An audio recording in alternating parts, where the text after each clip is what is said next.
श्री गुरु चरण सरोज रज, निज मन मुकुर सुधारी।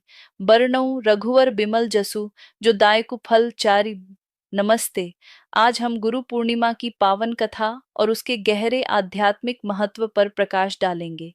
यह दिन हमें गुरु की महिमा और उनके आशीर्वाद को समझने का अवसर देता है।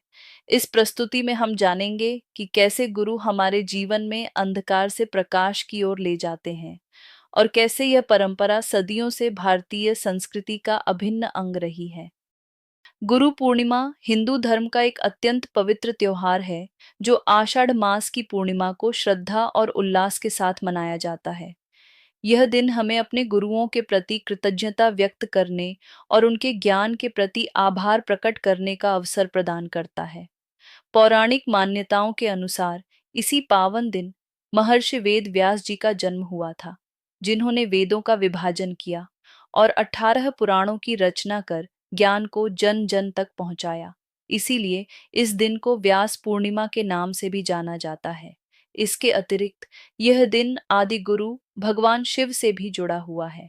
कहा जाता है कि आषाढ़ पूर्णिमा के दिन ही भगवान शिव ने सप्तर्षियों को योग, ध्यान और ब्रह्म ज्ञान की शिक्षा दी थी, जिससे ज्ञान की परंपरा का सूत्रपात हुआ। इस प्रकार गुरु पूर्णिमा हमें गुरु के महत्व और उनके दिव्य मार्गदर्शन की याद दिलाती है। अज्ञान तिमिरांधस्य ज्ञानांजन शलाकया चक्षुरुन्मीलितं येन तस्मै श्री गुरवे नमः। अर्थात अज्ञान के अंधकार में डूबे हुए व्यक्ति की आंखें ज्ञान रूपी अंजन से खोलने वाले गुरु को नमस्कार। गुरु पूर्णिमा का एक और महत्वपूर्ण पहलू आदि गुरु भगवान शिव से जुड़ा है। पौराणिक कथाओं के अनुसार आषाढ़ पूर्णिमा के दिन ही भगवान शिव ने सप्तर्षियों को योग और ब्रह्म ज्ञान की शिक्षा दी थी। यह वह पवित्र क्षण था जब शिव, जो स्वयं परम योगी और ज्ञान के स्रोत हैं, ने मानवता को आत्म साक्षात्कार का मार्ग दिखाया। माना जाता है कि शिव ने हिमालय की चोटियों पर गहन ध्यान किया और जब सप्तर्षियों ने उनसे ज्ञान की याचना की, तो उन्होंने उन्हें योग के गूढ़ रहस्यों और जीवन के परम सत्य का उपदेश दिया। इस प्रकार भगवान शिव को प्रथम गुरु या आदि गुरु के रूप में पूजा जाता है, जिन्होंने ज्ञान की धारा को पृथ्वी पर प्रवाहित किया। यह कथा हमें सिखाती है कि गुरु का ज्ञान केवल पुस्तकों तक सीमित नहीं होता, बल्कि वह आत्मिक अनुभव और गहन साधना से प्राप्त होता है। शिव जी का यह उपदेश गुरु शिष्य परंपरा की नींव बना और आज भी उनके दिखाए मार्ग पर चलकर अनगिनत साधक आध्यात्मिक उन्नति प्राप्त करते हैं। भारतीय संस्कृति में गुरु का स्थान ईश्वर से भी ऊपर माना गया है। गुरु वह दिव्य शक्ति है जो हमें अज्ञान के अंधकार से निकालकर ज्ञान के प्रकाश की ओर ले जाती है। वे हमें सही गलत का भेद सिखाते हैं, हमारे जीवन को दिशा प्रदान करते हैं और हमें आत्मिक उन्नति के मार्ग पर अग्रसर करते हैं। एक प्रसिद्ध श्लोक है, गुकारस्त्वंधकारस्तु रुकारस्तेज उच्यते, अंधकार निरोधत्वात् गुरुरित्यभिधीयते। अर्थात गु का अर्थ अंधकार और रु का अर्थ प्रकाश है।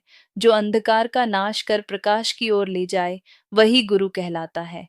गुरु केवल किताबी ज्ञान ही नहीं देते, बल्कि वे हमें जीवन जीने की कला सिखाते हैं, हमारे भीतर छिपी क्षमताओं को पहचानते हैं और हमें एक बेहतर इंसान बनने के लिए प्रेरित करते हैं। संत कबीरदास जी ने भी कहा है, गुरु बिन ज्ञान न उपजै, गुरु बिन मिलै न मोक्ष, गुरु बिन लखै न सत्य को, गुरु बिन मिटै न दोष। यह दर्शाता है कि गुरु के बिना न तो सच्चा ज्ञान प्राप्त हो सकता है, न मोक्ष की प्राप्ति, न सत्य का बोध और न ही दोषों का निवारण। गुरु ही हमारे जीवन के सच्चे मार्गदर्शक हैं। भारतीय संस्कृति की नींव गुरु शिष्य परंपरा पर टिकी है। यह केवल शिक्षा का आदान प्रदान नहीं, बल्कि एक पवित्र संबंध है जो श्रद्धा, समर्पण और विश्वास पर आधारित है। हजारों वर्षों से यह परंपरा ज्ञान के हस्तांतरण का सबसे प्रभावशाली माध्यम रही है। प्राचीन काल में शिष्य गुरुकुलों में रहकर गुरु के सानिध्य में शिक्षा प्राप्त करते थे।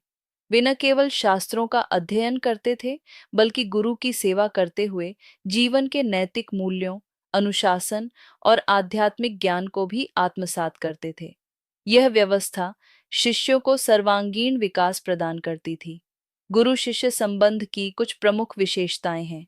गुरु का निस्वार्थ भाव से ज्ञान प्रदान करना, शिष्य का गुरु के प्रति पूर्ण समर्पण, अनुशासन का पालन और ज्ञान प्राप्ति के लिए अथक प्रयास। इस परंपरा ने कई महान व्यक्तित्वों को जन्म दिया है, जैसे श्री रामकृष्ण और स्वामी विवेकानंद, द्रोणाचार्य और अर्जुन, सांदीपनी और श्री कृष्ण तथा रामानंद और कबीर। ये सभी जोड़ियां गुरु शिष्य परंपरा की अमर गाथाएं हैं, जो हमें इस संबंध की पवित्रता और शक्ति का बोध कराती हैं। महर्षि वेदव्यास, जिन्हें कृष्ण द्वैपायन के नाम से भी जाना जाता है, भारतीय ज्ञान परंपरा के एक ऐसे महान स्तंभ हैं जिनके योगदान के बिना हमारी संस्कृति अधूरी है। गुरु पूर्णिमा का पर्व विशेष रूप से उनके जन्म दिवस को समर्पित है। महर्षि व्यास ने ज्ञान को व्यवस्थित और सुलभ बनाने में अतुलनीय भूमिका निभाई। उनके प्रमुख योगदानों में शामिल हैं: उन्होंने वेदों को 4 भागों ऋग्वेद, यजुर्वेद, सामवेद और अथर्ववेद में विभाजित किया, जिससे उनका अध्ययन और प्रसार आसान हो गया। उन्होंने पंचम वेद कहे जाने वाले महाभारत जैसे विशाल ग्रंथ की रचना की, जिसमें भगवद गीता जैसे अनमोल आध्यात्मिक उपदेश समाहित हैं। उन्होंने 18 पुराणों और उप पुराणों का संकलन व संपादन किया, जो हमें हमारे देवी देवताओं, इतिहास और नैतिक शिक्षाओं से परिचित कराते हैं। उन्होंने ब्रह्मसूत्र की रचना की, जो वेदांत दर्शन का आधार है और ब्रह्म ज्ञान को समझने में सहायक है।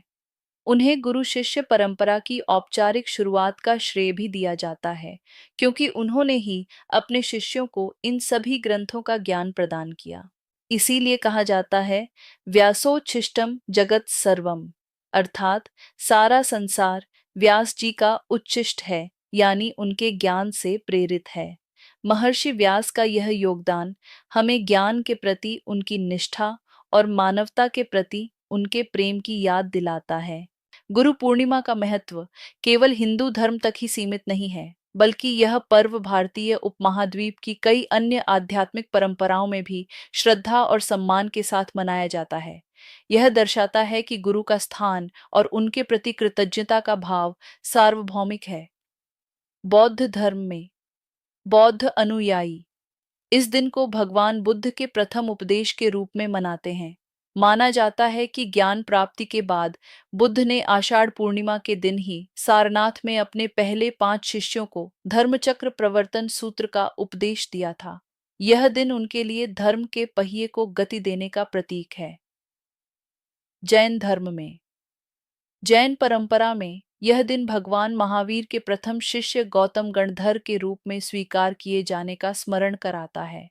इस दिन से ही भगवान महावीर ने अपने शिष्यों को ज्ञान देना प्रारंभ किया था, जिससे जैन धर्म के सिद्धांतों का प्रसार हुआ। योग परंपरा में योगियों के लिए यह दिन आदि गुरु भगवान शिव को समर्पित है, जिन्होंने इसी दिन सप्तर्षियों को योग विज्ञान का ज्ञान प्रदान किया था। यह योग के जन्म और उसके प्रसार का प्रतीक है, जो मानवता को आत्म साक्षात्कार की ओर ले जाता है। इस प्रकार गुरु पूर्णिमा विभिन्न परंपराओं में गुरु के प्रति सम्मान, ज्ञान के प्रति आभार और आध्यात्मिक यात्रा के आरंभ का प्रतीक है। गुरु पूर्णिमा के पावन अवसर पर अपने गुरु के प्रति श्रद्धा और आभार व्यक्त करने के लिए विशेष पूजन विधि का पालन किया जाता है। यह पूजन हमें गुरु के आशीर्वाद प्राप्त करने और उनके ज्ञान को अपने जीवन में आत्मसात करने में सहायता करता है। पूजन विधि: प्रातः स्नान: गुरु पूर्णिमा के दिन प्रातःकाल उठकर पवित्र स्नान करें और स्वच्छ वस्त्र धारण करें। संकल्प: अपने गुरु का स्मरण करते हुए पूजन का संकल्प लें। यदि गुरु साक्षात उपस्थित न हो तो उनकी तस्वीर या पादुकाओं का पूजन करें। आसन: एक स्वच्छ स्थान पर गुरु की तस्वीर या पादुकाओं को स्थापित करें और उन्हें आसन प्रदान करें। तिलक: गुरु को चंदन, कुमकुम और अक्षत से तिलक लगाएं। पुष्प: उन्हें सुगंधित पुष्प, माला और फल अर्पित करें। धूप और दीपक प्रज्वलित करें। नैवेद्य: गुरु को उनकी पसंद का नैवेद्य, मिठाई या फल अर्पित करें। गुरु मंत्र डोई: गुरु मंत्र का जाप करें, जैसे ओम ग्राम ग्रीं ग्रौं स गुरुवे नमः या गुरुर्ब्रह्मा गुरुर्विष्णु गुरुर्देवो महेश्वरः, गुरु साक्षात परब्रह्म तस्मै श्री गुरुवे नमः। आरती: गुरु की आरती करें और उनके प्रति अपनी श्रद्धा व्यक्त करें। प्रदक्षिणा। गुरु की प्रदक्षिणा करें और उनका आशीर्वाद प्राप्त करें। इस दिन व्रत रखने का भी विशेष महत्व है। यह व्रत हमें आत्मशुद्धि और गुरु के प्रति पूर्ण समर्पण का भाव प्रदान करता है। गुरु पूर्णिमा केवल एक त्योहार नहीं, बल्कि एक प्रेरणा है जो हमें जीवन भर मार्गदर्शन करती है। यह हमें कई महत्वपूर्ण संदेश देती है, जो हमारे जीवन को सार्थक और सफल बनाने में सहायक हैं। कृतज्ञता का भाव रखें। हमें अपने गुरुओं, शिक्षकों, माता-पिता और उन सभी के प्रति आभार व्यक्त करना चाहिए, जिन्होंने हमें किसी भी रूप में ज्ञान या मार्गदर्शन दिया है। ज्ञान का महत्व समझें। गुरु पूर्णिमा हमें यह सिखाती है कि सच्चा ज्ञान ही मनुष्य को अज्ञान के अंधकार से निकालकर प्रकाश की ओर ले जाता है। हमें सदैव ज्ञानार्जन के लिए तत्पर रहना चाहिए। विनम्रता का पाठ सीखें। गुरु के सामने विनम्र होकर ही सच्चा ज्ञान प्राप्त किया जा सकता है। विनम्रता हमें सीखने और विकसित होने का अवसर देती है। सेवा का महत्व। गुरु की सेवा से मन शुद्ध होता है और ज्ञान ग्रहण करने की क्षमता बढ़ती है। सेवा भाव हमें दूसरों के प्रति संवेदनशील बनाता है। गुरु पूर्णिमा पर हम सभी को यह संकल्प लेना चाहिए कि हम अपने जीवन में गुरु के बताए मार्ग पर चलेंगे, उनके आदर्शों का पालन करेंगे और ज्ञान के प्रकाश को अपने जीवन में धारण करेंगे। गुरु के मार्गदर्शन से ही जीवन का सच्चा मार्ग मिलता है। गुरु पूर्णिमा का यह पावन अवसर हमें केवल एक दिन मनाने के लिए नहीं, बल्कि हमारे जीवन में एक नई शुरुआत करने का अवसर प्रदान करता है। यह वह समय है जब हम अपने गुरु के प्रति कृतज्ञता व्यक्त करने के साथ साथ आध्यात्मिक मार्ग पर आगे बढ़ने का संकल्प लेते हैं। आज हम सभी को यह संकल्प लेना चाहिए कि हम अपने गुरु के प्रति श्रद्धा और समर्पण का भाव रखेंगे, नित्य आध्यात्मिक ग्रंथों का अध्ययन करेंगे, प्रतिदिन ध्यान और योग का अभ्यास करेंगे और सेवा भाव से दूसरों की सहायता करेंगे। ये छोटे छोटे कदम हमारे जीवन में बड़े परिवर्तन ला सकते हैं। संत कबीर दास जी ने कहा है, गुरु गोविंद दोऊ खड़े, काके लागू पाए, बलिहारी गुरु आपने, गोविंद दियो बताए। अर्थात गुरु और ईश्वर दोनों सामने खड़े हों तो पहले किसके चरण स्पर्श करूं? मैं अपने गुरु पर बलिहारी जाता हूँ, जिन्होंने मुझे ईश्वर का मार्ग दिखाया। आइए इस गुरु पूर्णिमा पर हम सभी अपने जीवन में गुरु के बताए मार्ग पर चलने का संकल्प लें और अपने आध्यात्मिक यात्रा को आज से ही प्रारंभ करें। ओम शांति, शांति, शांति। प्रिय भक्तों, यदि आपको यह प्रस्तुति पसंद आई हो और आप सनातन ज्ञान की इस दिव्य श्रृंखला में हमारे साथ आगे भी जुड़ना चाहते हैं, तो कृपया हमारे चैनल सनातनी रेणु को सब्सक्राइब करें, वीडियो को लाइक करें और घंटी का बटन दबाएं ताकि अगली प्रेरक प्रस्तुति आप तक तुरंत पहुंचे। आपका यह छोटा सा समर्थन मुझे और भी सुंदर और शोधित प्रस्तुतियां लाने के लिए प्रेरित करता है। आइए मिलकर इस सनातनी यात्रा को और भी दिव्य बनाएं। अंत में सभी श्रद्धालुजनों को कोटिशः प्रणाम। जय श्री राम, जय बजरंग बली।